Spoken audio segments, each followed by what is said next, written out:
This is a demonstration as well as a practice situation that the Coast Guard does pretty regularly. We're fortunate to have based in Port Angeles a helicopter unit, and they need to get practice as well as show the public the kind of activities that they can do. What we just saw was a swimmer rescue.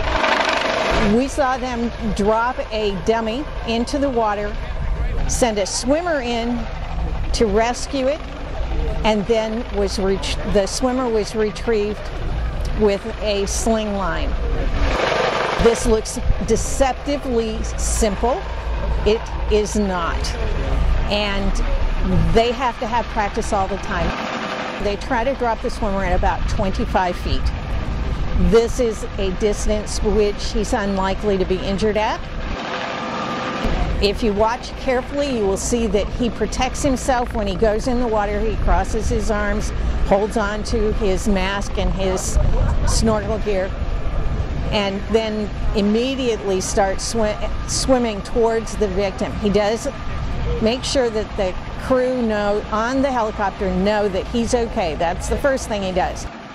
In our temperature of water, we need to retrieve the victim as quickly as possible. Hypothermia comes in quite quickly with temperatures of water here in the 45 to 50 degree range most of the time.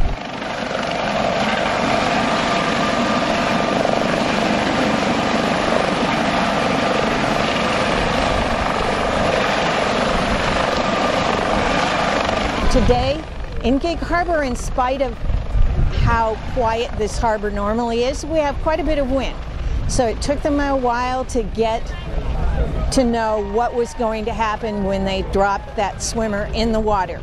They even used the prop wash off of the helicopter to help the swimmer retrieve the victim.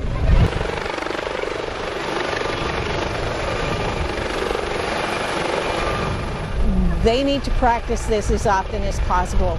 We're fortunate to be able to call them up and have them come to these kinds of events. Lets the public know what we're doing to keep them safe, and it gives them the practice that they need so that they can retrieve their victims quickly and with as little damage to anything as possible.